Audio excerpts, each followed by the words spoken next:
better get started anyway. So good afternoon, everyone, and thank you for being here. This session is all about experiences, things that I've come across while working with online archives, more specifically the hybrid archiving part where you will have an on-premises mailbox and an archive in the cloud. Now, interestingly, I really love these notes from the field sessions because they allow me to kind of dump all my experiences right on the table and tell you how it really is. So this isn't about how it's supposed to work. This is really, well, these are the kind of issues that I came across, good and bad, and there are some bad ones in there, but there are some good ones in there too, and kind of give you the hang of how did I solve some of the issues that I came across. What did I do to, work around some of the problems that we had? How did we get some fairly large customers to use this solution? How did we go about migrating to that solution? So basically, kind of the process that I'm going to go through in this slide deck is first talk about the solution. What is it that we're talking about today? What's the architecture like? How does it look like? And then go through the deployment process, not really the deployment, but rather the how does it work in the back? So what does it take to enable an archive in Office 365 while having your mailbox on premises? Which are the bits and pieces that work and that actually come together to give you that experience? And then about halfway through, I'll get to the nasty bits, like, okay, well, and this is what we saw. This is what happened. And this is how it works and what you can do about it. More importantly, there are some issues out there because of the way things work, because how the architecture is laid out, and because where we are at today from a technical point of view. But we will also see what you can do about those and how that actually works. So for those who don't know me, I'm Michael van Hoornbeek. I'm an Exchange MVP, mainly with my heads up in the cloud. I do lots and lots of hybrid stuff. I do work with some customers, quite a bit though, on Exchange Online Archiving. So here we go.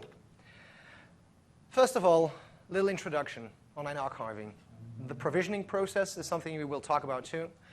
Then a 5-minute stop on working with archives, just for those who don't have as much as experience with Exchange archiving. How does Exchange go about? We'll briefly talk about some of the processes that make things happen in the back, but that won't be a deep dive. There are some other sessions that really go deep into that. For instance, Tony Redmond's sessions on creating retention policies and the best practices around that. So we won't be covering that in depth, though. And then last but not least, we'll talk about the challenges and some of the ways that you can troubleshoot Exchange Online Archiving so that you can have a better deployment, have a better understanding, and have more happy customers, because that's in the end what we're doing it for. So what is Exchange Online Archiving? It's a broad concept, because when I talk about Exchange Online Archiving, I mainly refer to the on-premises mailbox and the archive in the cloud, but it could just as easily be an on-premises mailbox and an on-premises archive. That's also Exchange Archiving, Online Archiving. So just to make sure, today is all about the split brain scenario where you have one on-premises, one in the cloud. I'm not going to cover anything within the on-premises, although a lot of things that I will be talking about are in principle the same, but the issues that I'm going to talk about, the challenges that I'm going to see, are rather the challenges specific to this scenario. There is no difference in how the archive works from a process point of view, so how the MFA, the Managed Folder Assistant, actually takes an item and then ships them off to the archive. That's literally the same process, except the archive doesn't live on an Exchange server on premises, but it lives in an Exchange server in the cloud. But it's definitely not the same as EHA, which used to be an archiving solution based on transport, where you would have it's not really journaling, but where you would ship off your archives into a cloud solution, and EHA no longer exists. So to give you an idea, and it's basically the same slide as the one that I used before, Exchange Online Archiving in the hybrid deployment leverages a hybrid Exchange deployment as well. So to go through the process of setting it up, you need to set up a hybrid deployment. Now, you don't need to set up a full hybrid deployment. That's the reason why that is, for that archive to work, you don't need mail flow. You're not required to be able to mail to a user in the cloud. nor will that archive send an email back via SMTP. However, when you're running the hybrid configuration wizard anyway, it will set up Mailflow anyway. Again, you're not required to have that working for the online archive to work, but it's just a little additional effort. So for anyone trying to set it up manually or to go through the process and just stop halfway after setting up Exchange Federation, OAuth for e-discovery, which I will talk about briefly later, it makes no sense. So you rather want to go full hybrid, make sure that everything works end-to-end so that you can have that full experience if you'd like to, but also ensure that the basics are covered, that is working as it should, so that you have less issues afterwards. One of the things that I noticed during the many deployments is that if you tend to go the last mile, really do the full hybrid, you'll live happily after. I mean, you'll have less issues because you'll let the hybrid configuration wizard do what it's designed to do. Make sure that the full hybrid works, including the Exchange Online archives. So apparently, this was the wrong slide. Sorry about that. So what are the requirements? Because we're going to go hybrid, we need an Exchange 2010 Serve Spec 2 or preferably Serve Spec 3 in your on-premises environment. If you're going to go, and for every new customer, that'll be in a Serve Spec 3 server with Office 365. But especially these days, it wouldn't make any sense to deploy a new Exchange 2010 Serve Spec 3 unless you are using Exchange 23 on-premises, which kind of prevents you of having Exchange 2013. I would strongly recommend going with an Exchange 2013 server. It's not that it will bring you any additional features to the client. It will not give you more retention policies or different retention policies.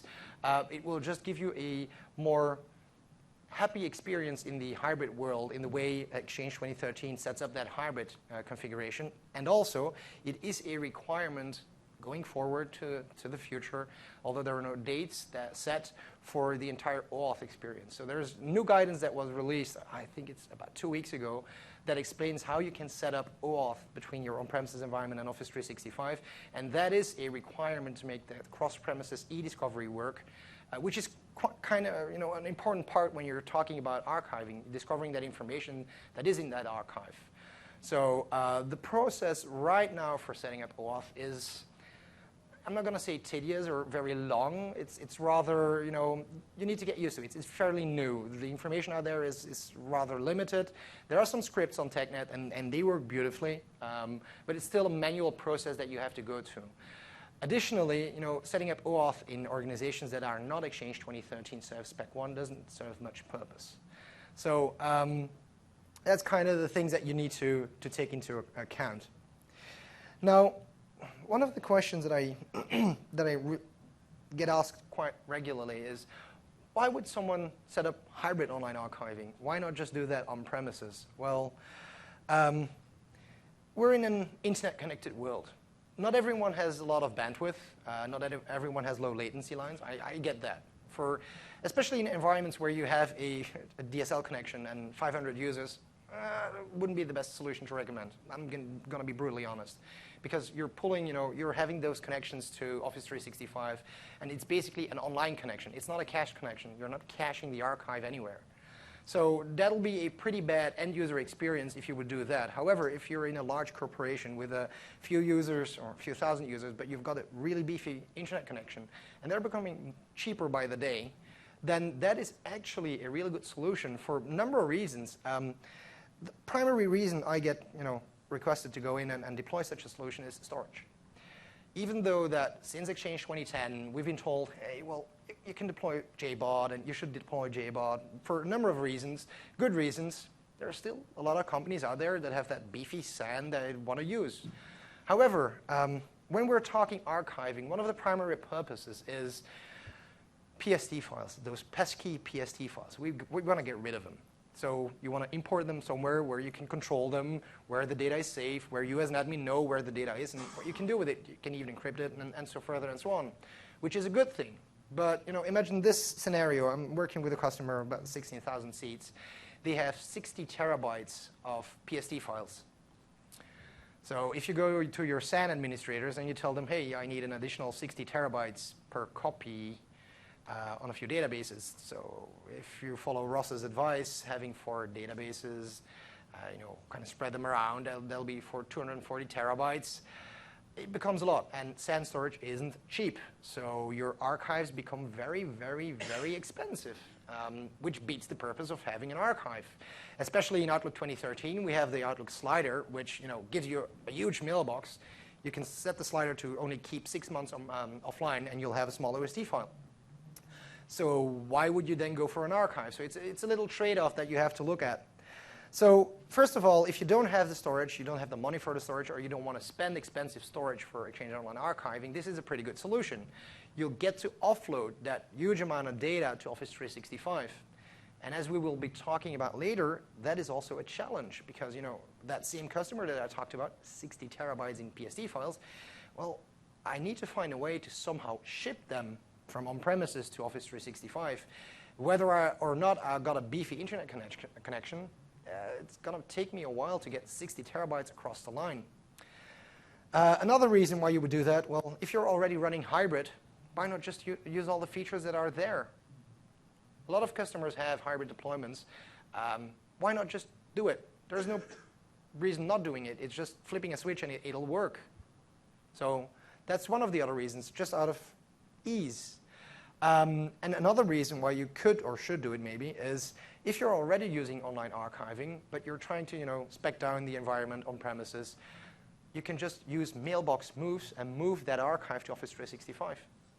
We'll be talking about some of the specifics with the moves that we're going to do, but it's a really good solution to just start offboarding to Office 365 in a really easy way.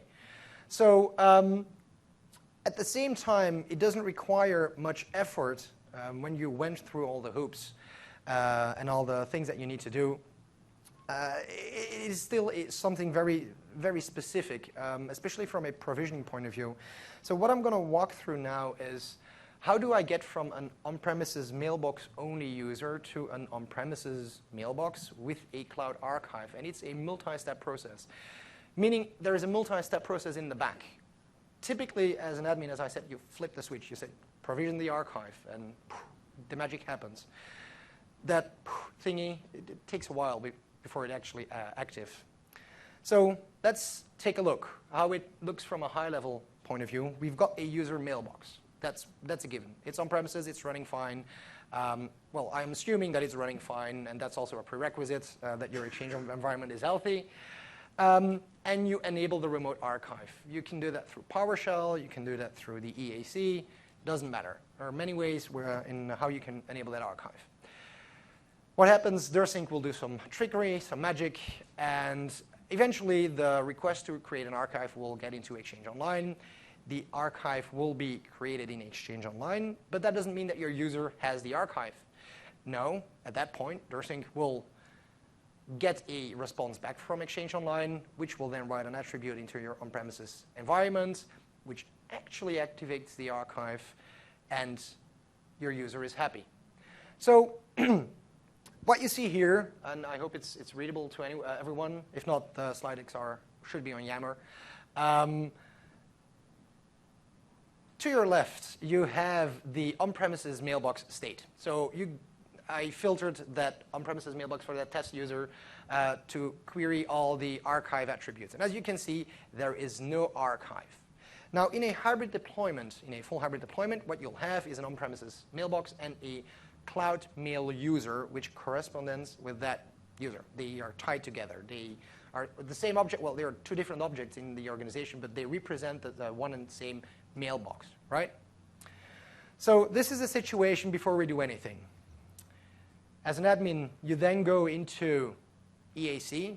You go to the mailboxes part, and there's at the right-hand side the archiving enable feature. It pops up a wizard, and you'll actually be able to provision that archive. It's just, you select it, that it's an online archive, and you're good to go.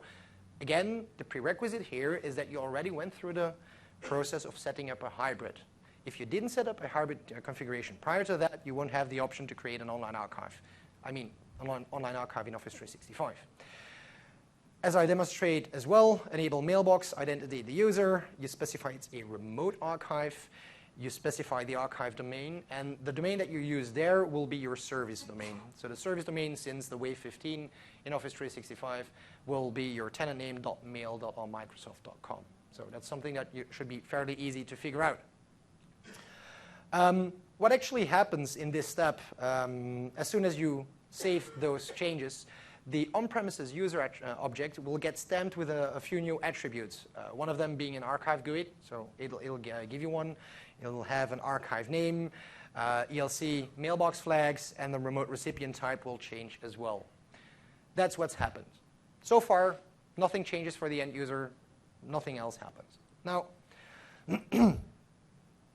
what you will see is this kind of looks like this as soon as you did that. So the archive is there. The archive domain is there because that's what you entered. But in Office 365, so in Exchange Online or Remote PowerShell, if you do a get mail user for that same user, you query the archive attributes, it's still empty. That's because DirSync hasn't run yet. DirSync runs every 3 hours, so it takes a while before it actually starts doing something in Exchange Online. So if you're lucky, you enable an archive, and 5 minutes after that, DirSync runs.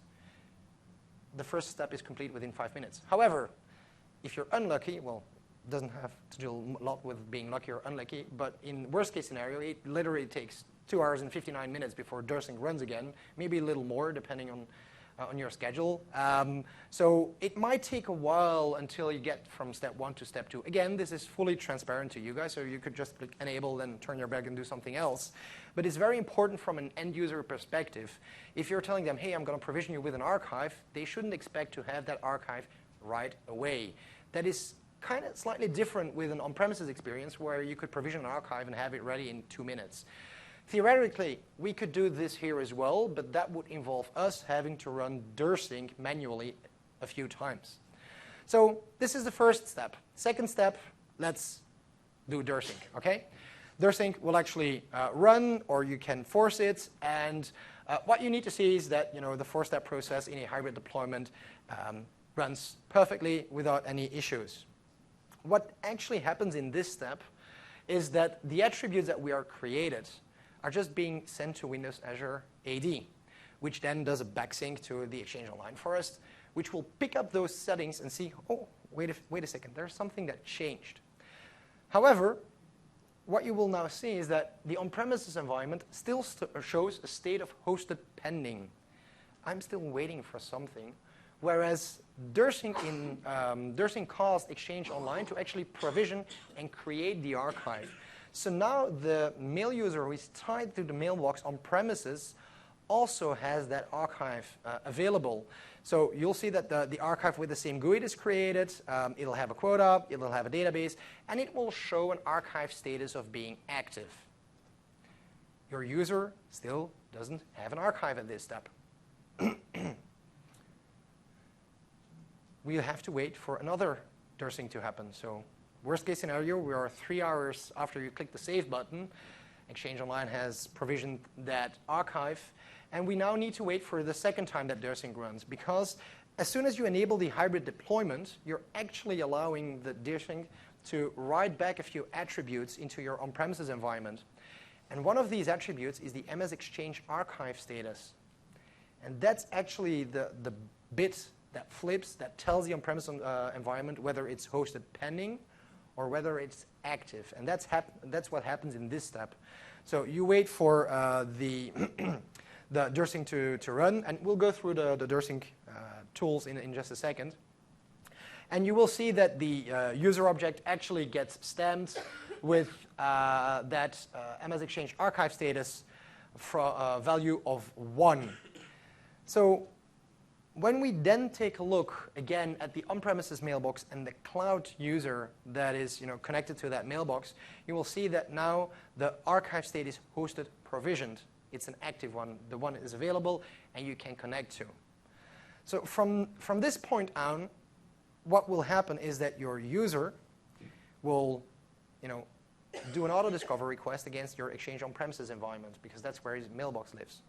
He gets back an auto-discover result, and in that auto-discover result will actually be an additional mailbox. But I'm not going to spoil what we're going to talk about later.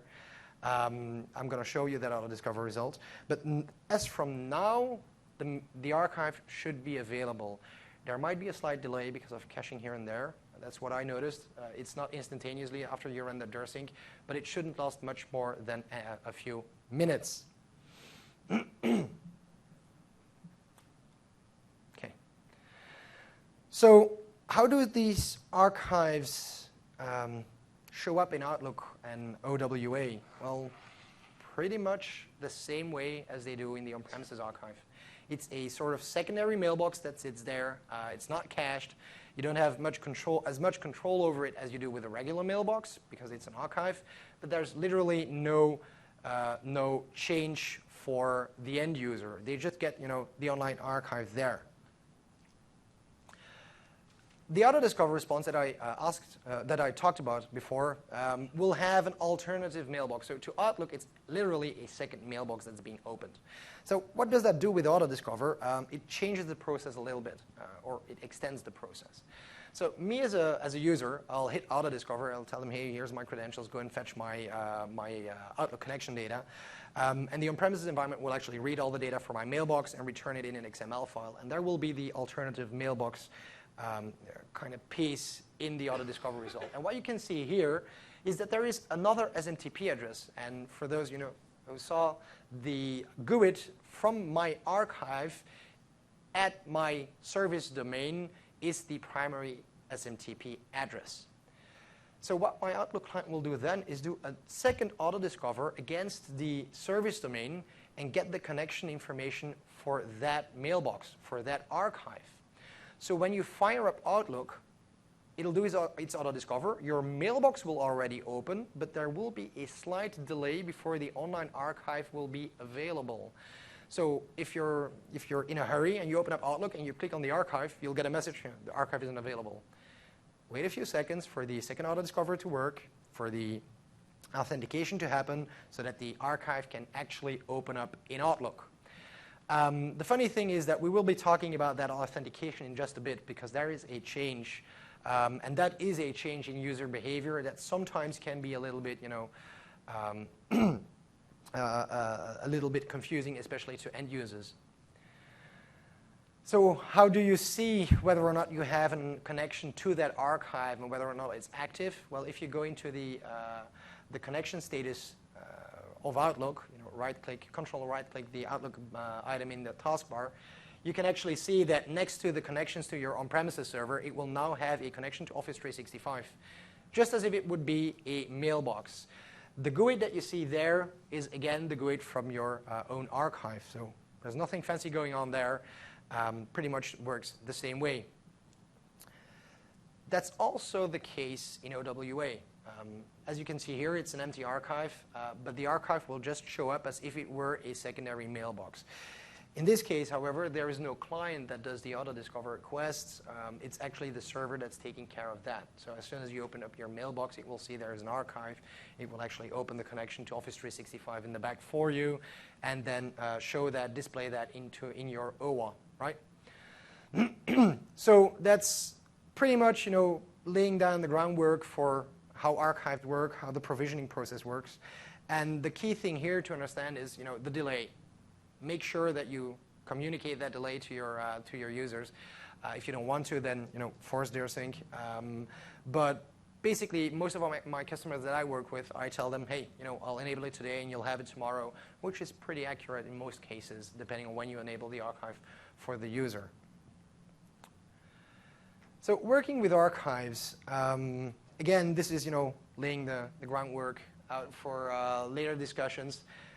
Basically is about assigning policies, retention policies, designing them, and then users being able either to use the default retention policies that you created, so that if everything needs to be archived after 6 months, great, perfect, they don't touch it. But maybe you want to give them some more control, you add some more retention policies, retention tags in there in that policy that you assign to the users, which allow them to themselves either pick whether they want to move an item after 6 months, maybe delete it after a few months. So they can really do that on an individual folder level. They can do that on an item level. So they could potentially override the policies that you set or the defaults that you set. Now, this could be by design, obviously, if you want them to have that control, but this also represents an issue from a planning point of view. And we will be talking about that in just a moment. But keep that in mind, because especially with online archiving, in the hybrid deployment, retention policies are extremely important. One thing we do not want, and I mean it's not a recommendation from Microsoft or anything, but one thing I really recommend you not to do is try and move items manually into that archive or out of that archive, because the experience might be not very good. But we'll talk about that right away. So what actually happens in the back? What happens if an item gets tagged? So as soon as the retention policy gets applied, the MFA, the Managed Folder Assistant, goes through the mailbox, it will actually check all the items that apply to the retention policy, and we'll see if it expired or not. If it didn't expire, fine. But it will tag them with an archive date, the archive period, and the archive tag. So every item will get that information stamped to it so that the Managed Folder Assistant can use that information to decide whether or not it should archive an item when it passes over it.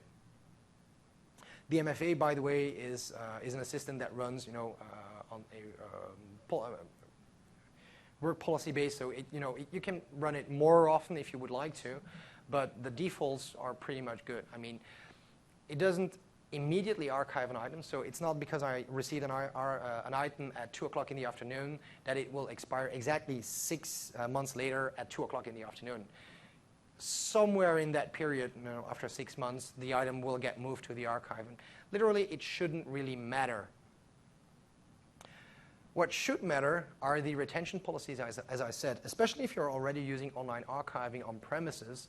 Make sure that you keep an eye on those retention policies, because we're going to need to do something with them later on if we want to move mailboxes to Office 365 or if we want to move them back and forth. So I briefly talked about the Managed Folder Assistant. So it's a once per day work cycle. It's configurable, but again, I've never been in an environment, even the larger ones, that require you to make any change. There was one time, though, where there were so many mailboxes that the MFA kind of had, trouble getting through all the mailboxes on a once-a-day basis. And you can throttle it back a little bit so that it runs once every 2 days. Is that something very common? No. So that's why I'm not spending many time, talking about that. This is some of the internals. Again, this might interest you from a technical point of view, but it doesn't really, change the way we work with Exchange Online Archives at all. However, if you need additional resources, as I said, go and see Tony's session on retention policies. It's recorded, or I'm not sure if it already ran. But if you did, go and see the recording, because it fits really well with this session. So with the technical groundwork that we're laying here and the information that he will be giving, tie them together and you'll be able to create some beautiful things. Okay, so we're at the point that we will start talking about some of the challenges, some of the problems. And I tried, laying them out as I got to them. The biggest one is archive provisioning. How on earth do you go about, to provision large archives? So the thing is that what I noticed, if you have a large on-premises mailbox that has a history of 10, maybe 15, 20 years, well, 20 years may be long, 10 years is more reasonable, 15 gig mailbox, and you just say, enable archive. Hey, that's beautiful. 6 hours later, the day after, the guy comes into the office. Well, if he comes into the office at the wrong moment, what will actually happen is that you have that 15 gig mailbox with a lot of data, especially in cached mode. And the MFA runs through the mailbox and says, oh, here are a bunch of items that I need to move to the archive. So it starts moving them to the archive. And then Outlook says, okay, oh, that item disappeared. Let's do a sync. Another item disappeared. Let's sync again. So you'll have a kind of catch-up game where a lot of items are being synced to the archive, a lot of items are disappearing from the mailbox, and Outlook is playing catch-up. The problem is Outlook doesn't do a very good job at that. It kind of gets very slow, very quickly, and ends up in a not responding state for the remainder of the process.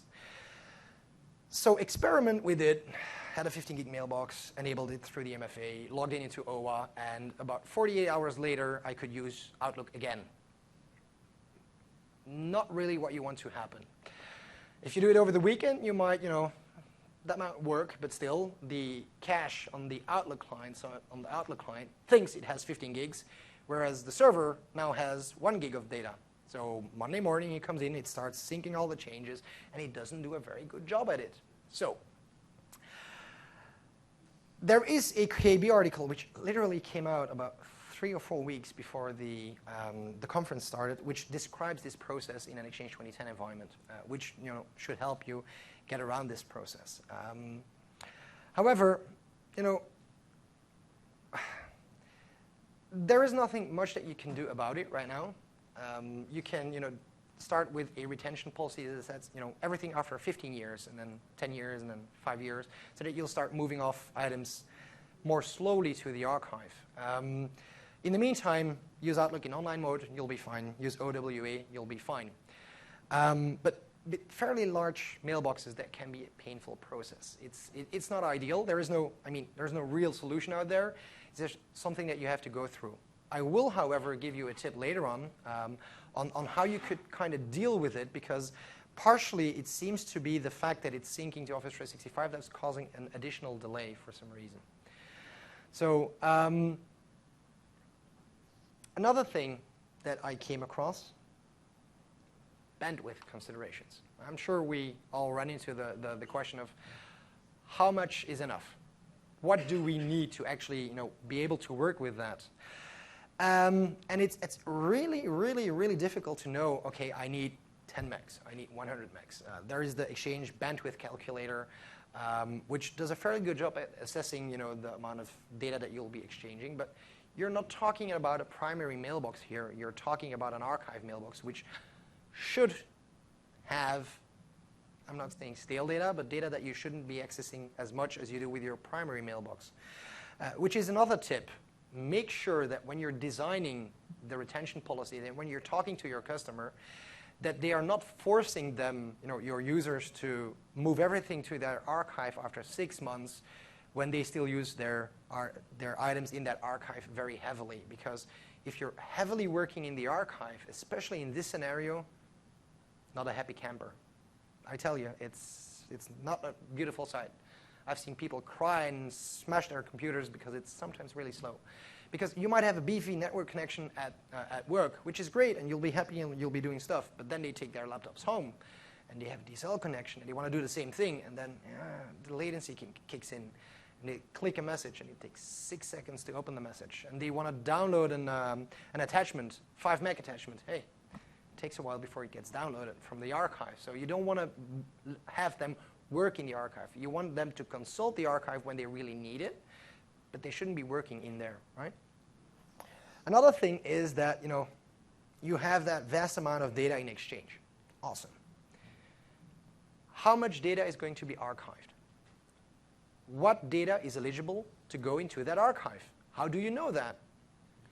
There is no way that you can ask Exchange, give me the information on how much data you will be archiving. Because the MFA needs to run through the mailbox, but as it runs through the mailbox, it will already start copying it over.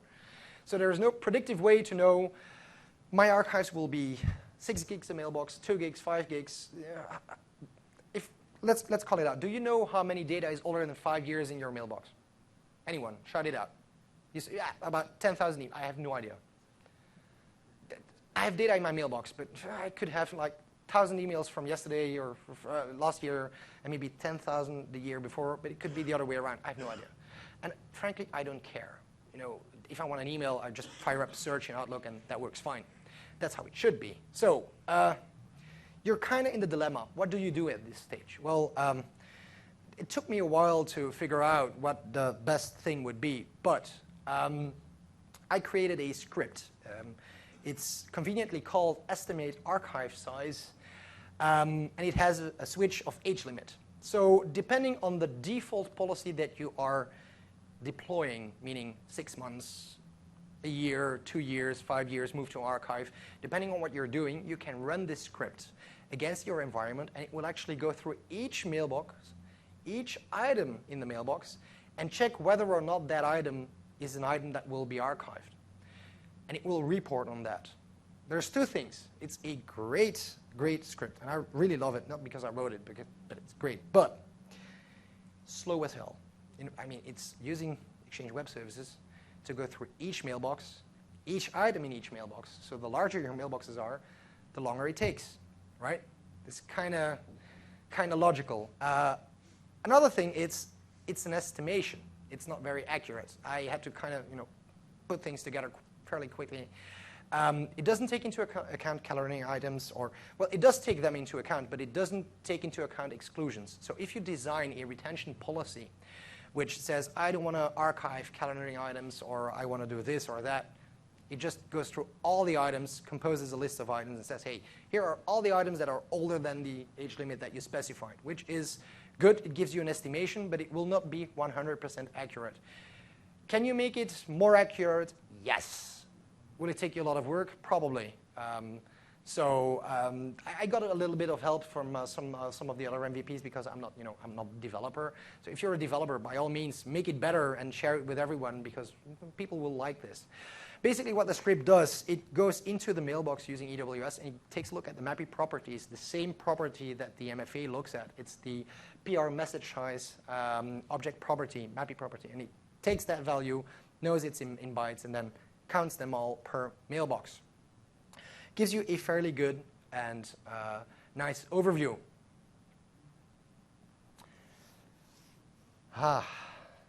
Outlook. Okay, who likes Outlook? No one? Oh, okay. A few people, okay. I like Outlook sometimes. I don't like Outlook in this scenario. My biggest problem with Exchange Online Archiving is that pesky Outlook client. It is really horrible at times. Because remember when I told you that I didn't like you want to drag and drop messages? If you do folder operations like that on premises, it's like snap. It does that really quickly. However, that's because you're well connected and it works really well. But in this scenario, you're connected to the cloud. You have a bandwidth consideration, but more importantly, you have a latency consideration. So what happens when you are working in your inbox and you're like, I don't need this item and I'm not going to wait until it's 6 months later. I'm going to move it to my archive. Hey, that's great. It'll move the message to the archive, but Outlook treats that action as what I call a foreground operation.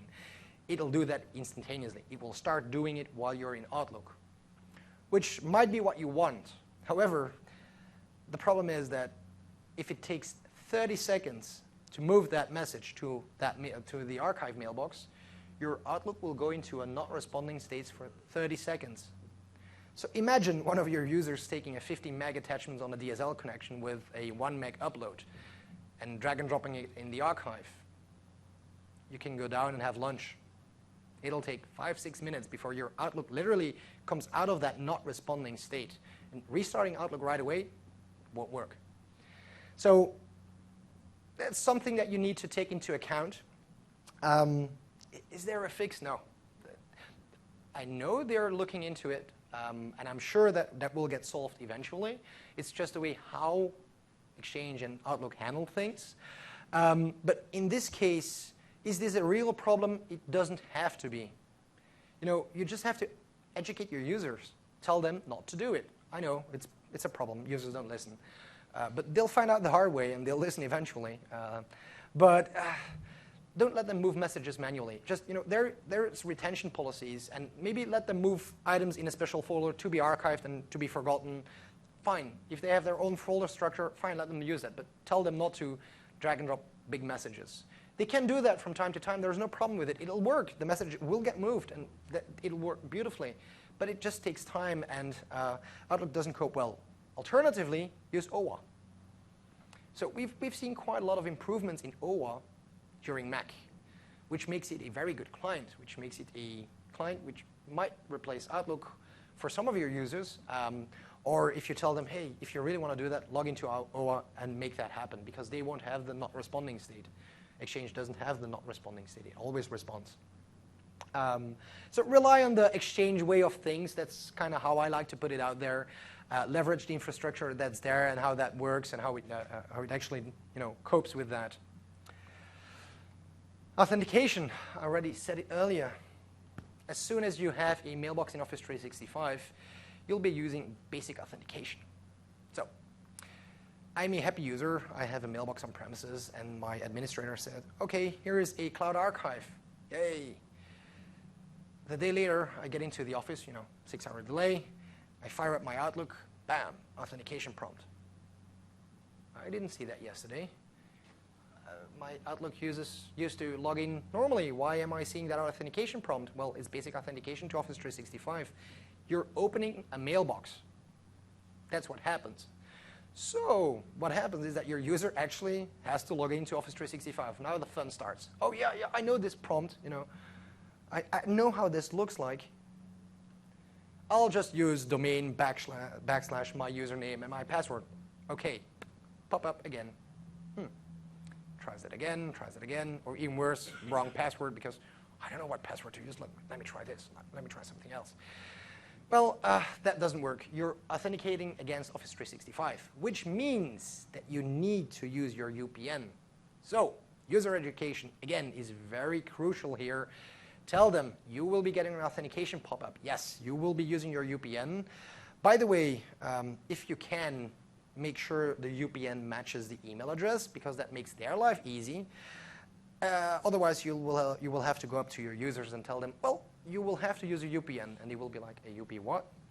Oh, yeah, it's that thing that looks like an email address but isn't your email address. That always works well. So they must use the UPN to log in. And again, if you're using ADFS, make sure that it works. Because if you cannot authenticate, guess what? Office 365 will say, hey, you're not authenticated. I'm not showing you the mailbox. Result will be this, an error message. Result of something similar will be something like this. Let me quickly open up my mailbox at my company. I should have it open here. So here's a regular mailbox, and here's the archive. I broke it on purpose, by the way. It would be very bad for me to show this and tell you, hey, I do this all the time. That would be awful, wouldn't it? So no, this is what you get. Even in OAuth, if authentication doesn't work, this is what you'll get. Not a very good experience, though. So keep that into account. If you're using ADFS, it is a critical part of your environment, and you need to use that. And you need to make sure that it's highly available either way. Monitoring is important at that point, too. Not always easy. I get it. But you shouldn't forget about it. So we had this. So what do you do? Archive on premises or archive in the cloud? As I said earlier, large mailboxes, or even fairly reasonable sized mailboxes, whatever reasonable is, immediately enabling the archive in the cloud isn't a very good idea. It's a slow process. Rather, try doing this. Create an on-premises archive. Yes, this means that you need a little storage to work with, but there can be very little storage because you now know how much data you will be moving to the archive because you use the archive estimation size script. Make an on-premises archive. Push all the data in. So you'll have a 10 gig on-premises archive, and then ship it off to Office 365 because you have a hybrid deployment. So you can just do a remote mailbox move. The MFA will process the items, quickly move them into the archive on premises because it's like on the same server, or maybe it's neighbor server, doesn't matter, it's on premises, highly connected, works very well, and then you ship it off in one blob mailbox, archive mailbox, to Office 365. I found out that appears to be the best way to provision Exchange Online archives. It works really, really well.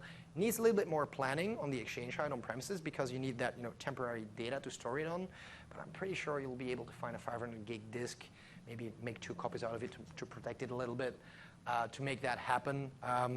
And so the customer that was talking about, the fairly large one, what they are doing is they have a single database with 2 copies because it's just a transient situation where you'll be in for maybe a day or 2.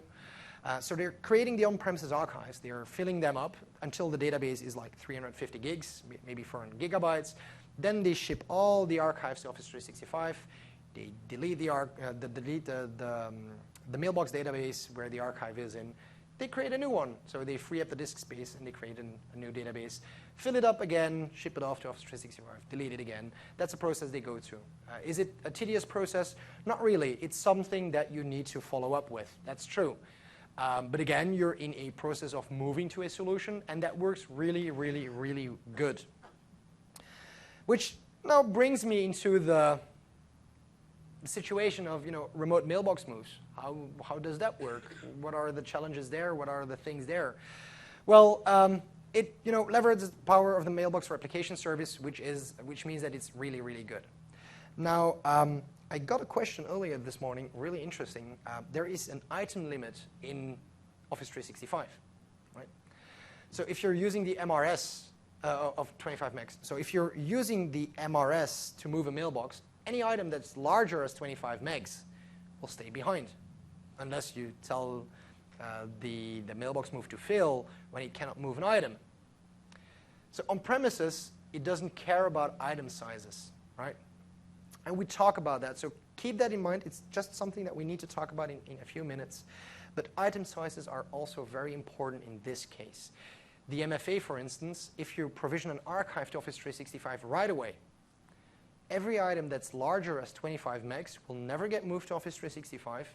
Instead, the event log on the server where the mailbox is hosted will throw an error and says, hey, that's something gibberish. It doesn't say you, hey, I couldn't move it because it's larger than 25 megs. It's like, there's an error, blah, blah, blah, blah, blah, blah. Not the best experience, though. I know, I understand, but it's logged. It's something that you know. There is a script out there, and I'll show it in a minute, which helps you identify items larger as 25 megs in a mailbox. So take that into account. Anyway, back to the mailbox moves. It's a heck of a lot better than importing PSTs. Has anyone ever tried importing a PST immediately into Office 365 mailboxes? Yes. How was it? A couple of hundred megs, and it took about a week and a half. There you go. Yeah, for some reason, those pesky PSTs keep following us. It's like, we really want to get rid of them. Well, import them on premises. There are fairly good solutions out there to do that fairly quickly. It's still a painful process, but once they're in Exchange, use MRS to move it over, and it's fairly quick. At least it's much quicker than doing a PST, and much, much less issues.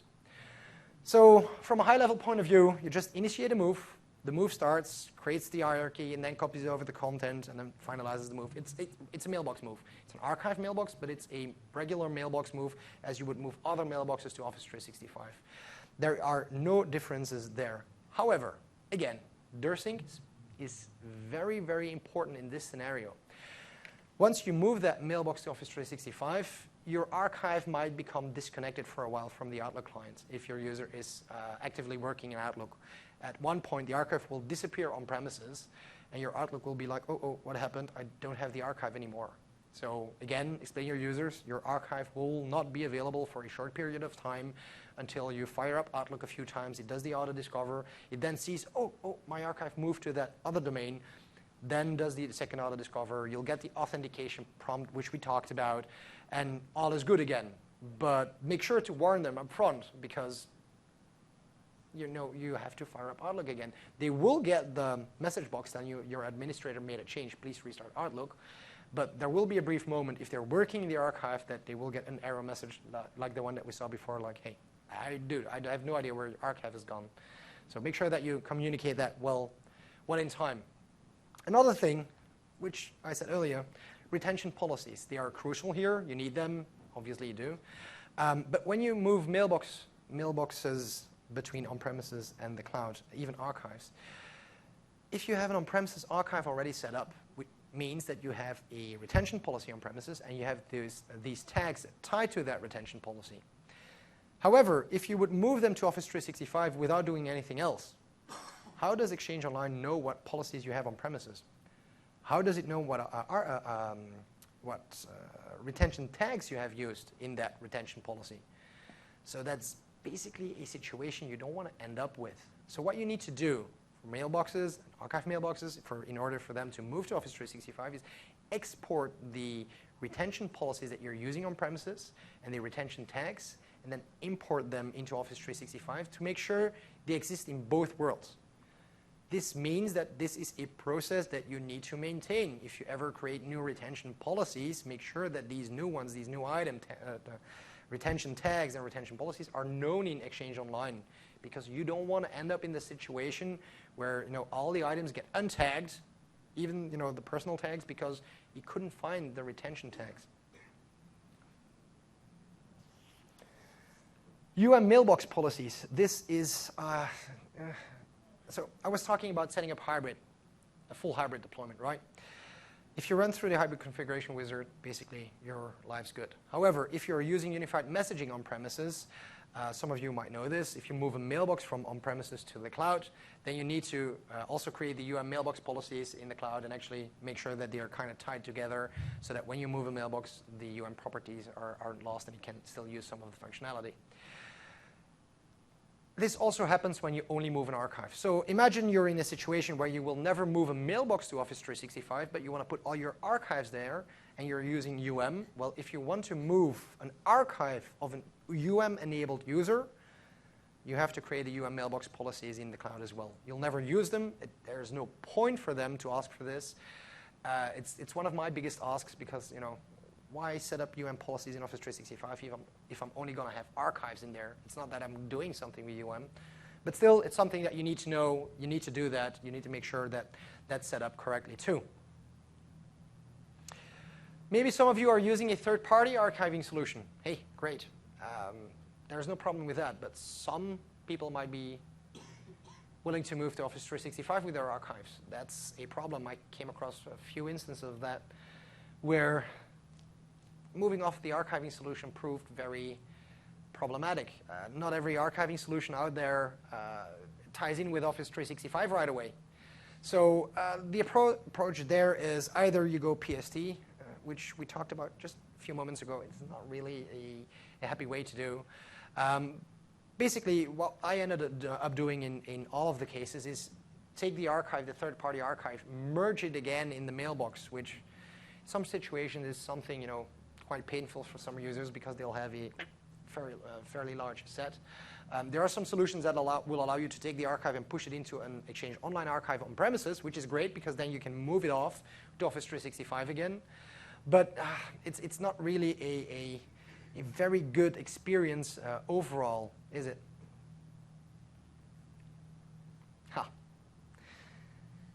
December 6, 2013, I remember very vividly what happened. I was at a customer. It was a happy afternoon. I was talking to my customer, and life was great. And then all of a sudden, someone from the help desk came, hey, we're getting some weird issues in Exchange, like recipients cannot be found and stuff. I was like, this is weird. Okay, let's have a look. And indeed, some NDRs happened. Recipients couldn't be found. And then we fairly quickly found out that a guy kind of deleted an organizational unit. Not too bad. But for some reason, Active Directory really worked well that day, and the entire forest converged in about 15 minutes. So by the time we found out what the issue was, there was no way of recovering them. And of course, they didn't have the recycle bin in AD. So we kicked off the disaster recovery process, go back to the good old-fashioned backups to get the items back in. And I was all in the process of recovering, and I didn't think about DirSync. I forgot about DirSync. So I was halfway through the recovery of AD, while all of a sudden I was like, uh-oh, I hope that DirSync didn't run in the meantime. It ran. Happens, right? So it's not a problem, because, well, it is a problem. But in the end, your users get restored, everything is back, up and running on premises. DirSync will pick up those user accounts and sync them back to the cloud. That's what you would expect, right? Not really. This is what we saw with about 80% of all our archive users. They didn't have an archive. The archive didn't work anymore, and we got an error in the portal saying, Exchange failed to sync the archive GUID zeros. of mailbox, the mailbox ID, to the Cloud Archive, and an archive ID. So what happened is the Cloud Archives got disconnected from the on-premises attributes because something in the restore process didn't work well. Whatever it was a lot of problems to go through at that time. So basically, everyone lost their archives. Well, lost is not really a good word. They got disconnected. We couldn't reconnect them ourselves, so we had to open a support call. And the solution is actually more easy than I expected. We told them, hey, this is what happened. This is the old GUID. This is the new GUID. What do? Office 365 support will actually merge them together again. DirSync runs, and everything is happy again. Lessons learned from this. If you ever run into an accidental deletion, first make sure that you have your recycle bin enabled, because that will save you a lot of trouble. I know some customers cannot do that yet, but you ought to be able to do that, right? Second of all, run to your DirSync server, take it from the network so that it cannot make any changes. That will make your life easy. Because once you restore AD, the objects will be exactly the same as before you plug DirSync back in, and it will not even notice there was an accidental deletion to begin with. So you will not have an issue afterwards. DirSync will just not have ran for a few hours. Of course, I'm sure someone will run into the issue that you accidentally deleted, and 2 minutes later, DirSync runs. There's nothing you can do about that. But take it into account. Put it in big letters on your AD disaster recovery, disable DirSync. Because there was literally like a 48-hour marathon to get everything back up and running, and not a happy place to be in. So as you can see, there are some issues that you can run into, but is that really a problem? No. It really works well. I've been working with an online archive since the 2010 era. So my mailbox on premises and an archive in Office 365, and I'm happy with it because I don't live in the archive. I have one colleague who keeps saying, oh, it's slow and it doesn't work really well. I'm like, yeah, guy, you're working literally every day in that archive. You're doing way too much stuff. He shouldn't. That's the only caveat that there is to this solution, but it really works well. So some of the observed issues, disconnected archives, I just mentioned how they can go disconnected, but sometimes human error, sometimes attributes that change for no reason. Well, there is a reason, but the guy who changed it or made the change happen doesn't want to tell you. How can you see that? Well, you do a get mailbox, the archive attributes, you do a get mail user in Office 365, and you see that the GUID isn't the same. If that ever happens, call support and make sure that it can merge it together. That's not a problem. Connectivity issues, I previously talked about it. If AutoDiscover doesn't work, AutoDiscover is important. You'll get the cannot open the mailbox. If ADFS is used and is not working, you get a I cannot open it. If you have transient network issues, meaning that sometimes you have a connection, sometimes you don't, the archive doesn't cope very well. But that's in general with pretty much everything doesn't cope very well if the network isn't working very well, right? However, I will give you that Outlook is a sensitive tool. It doesn't handle any latency very well. Just how things work. If you have a beefy internet connection with low latency, you'll be more than happy to use it. But please don't do that on a DSL connection because that really doesn't work. A few things that you'll run into, and that's not specific to this solution, especially the two last ones, is like items are not being moved to the archive after the retention period. If it's a 25 meg or larger item, it's because of the item limit in Office 365, right? So that'll get logged in the event log, and there you will see it didn't move the item. It will not remove the item, but it will not move it. So sometimes you'll see that a folder is empty except for one message, even though that message is like 6 years old. That's probably because that message is too large. What can you do about it? Leave it there. Export it to a PSD. I know. I told you to get rid of them. Now I'm telling you to put them in the PSD. Or just take the attachment, put it on a SkyDrive, OneDrive, on SharePoint. I don't care. Do something with it, especially if you want to use that. Because if you're going to move the mailbox to Office 365 afterwards, which is perfectly fine, it won't get moved anyway because it's over the message limit. So something that you need to take into account. Another thing that I get asked quite a lot of asks, how do you go about if someone leaves the company? There is no one way to do it. There are many ways to handle that. Disabled mailboxes, for instance, are a very good way to work with it because it doesn't take up a license and it keeps the archive where it needs to be. But that isn't something that people readily know how to work with. So they need to get accustomed to that. They might need to change on a technical way how they deal with someone leaving the company. I've seen customers use the disabled mailboxes feature. I've seen customers move the archive on premises, export it to a PSD file, and store it on some archiving solution, which is kind of funny. Take an archive, put it on premises, and put it in, anyway. But these are kind of the procedural, the logical things to think about when you're using an archive, because it's just, it's not typically about an Exchange archive. You'll have it with any archiving solution. How do you deal with these scenarios? So what I found to be very useful tools when troubleshooting is MFC MAPI. It's an awesome tool. It gives you the insight in the mailbox. Is it something you want to go into every day in the morning at 8 a.m. on a Monday? No, you don't want to do that. However, it does give you an idea whether or not an item got stamped or not. It does tell you, hey, it should have been taken, but it didn't. So this is, again, something when you're deep troubleshooting it, but it will give you that idea whether or not something is wrong. Maybe an item didn't get stamped, although it should have. But more importantly, the event logs. So there are a few things that you should take a look at when you're troubleshooting the archiving process. You're actually troubleshooting the MFA, the Managed Folder Assistant, which is responsible of making that mailbox move, right? So what you should do is, and I put them here for your reference, the MS Exchange Assistants, the Mailbox Assistant Service, the Lifecycle Assistant, and the ELC Library. These are the event logs or the event log level that you have to up a little bit. Put them to expert level. That's what I usually do. You'll get a ton of information, and I mean really a lot of information in there. Some useful, some not, but it will really give you a lot of insight into how the process works and where it fails.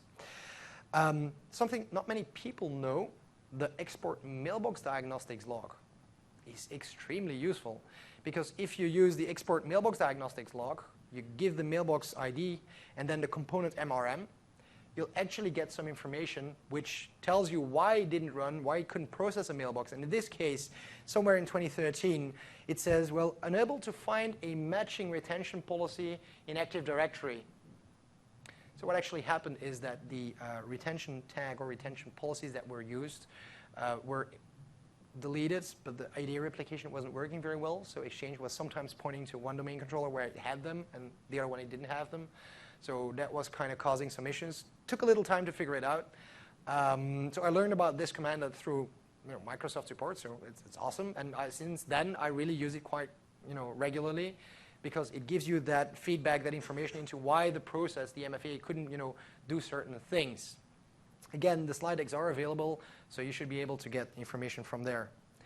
Now, key thing in troubleshooting, and I'm not going to give you a troubleshooting lesson on how to do that, but you need to reproduce issues. As I said earlier, the Managed Folder Assistant runs on a daily basis. So you could make a change and then wait until the day later and then go through the logs again, which isn't really what you want to do. What you really want to do is, make a change, run the Managed Folder Assistant, check the event logs, and make sure it worked or didn't work, right? So the Start Managed Folder Assistant is your best friend. It's the same because the mailbox remains on premises. You use that to kick off the process and then check what happened, maybe export the diagnostic logs afterwards, go through the event logs. But eventually, after upping all the logs, going to the point where you're going to check the messages, whether or not they got moved, run the Managed Folder Assistant, and then monitor the event logs. Because if you wait until one day later, I'll tell you, you'll get thousands of events to dig through, which is not a happy place to be at. So this being said, I think I ended a little bit early, which is great. So we have time for some Q&A. So if you have any questions, please feel free. The mics are there, or shout it out, and I'll repeat it. Yes? The issues with Outlook when it's not responding during a archive move, are they similarly to happen if the mailbox is on 365? Yes. But that's not, it's just due to how Outlook works for several things, yes. It does have less issues when both mailbox and archiving are in the cloud, obviously, because the sync in the background that happens is much faster. But yes, that tends to happen from time to time too, because you're having an online mode and then it needs to wait until it gets the confirmation, and there's like a hanging operation in the background. So yes, that can happen. Yeah. Is there any fixes coming for the provisioning process? Remember, right now, whenever you provision someone, Yeah. it shows up like their regular mailbox in the archive.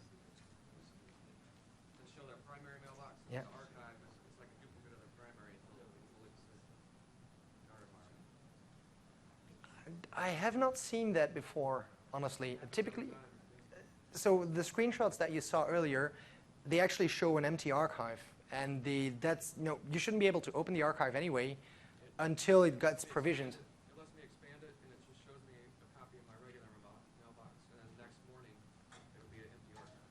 So that seems like a very specific issue to me. I haven't seen it myself, so maybe we should follow up on that. And maybe get support involved, because I haven't seen it personally, no. You had a question, yeah, Thomas. So do you have some experience if the on-premises part is behind the version of the off-premise part? It's not exactly the same? Yeah, it could be in Exchange 2010. It's not a problem. The screenshot that you actually saw was Exchange 2010 against an Office 365 Wave 15 tenant. So there's no ideally you'd make sure that you have the same versions, but it's supported to be in an Exchange 2010 Service Pack 3 on-premises environment hybrid deployment with Wave 15. That works. So it's basically the same thing. It's only the hybrid pieces that are different, but the way the Outlook connects to the archive is the same. The way the archive is being created, the provisioning process, is the same. So there's no difference there. He was first. Sorry. Just to follow up on that, Yeah. there was a problem at one time if you had 2010 on-prem and you archived it in the service at 2013, you clicked on deleted items and it would crash.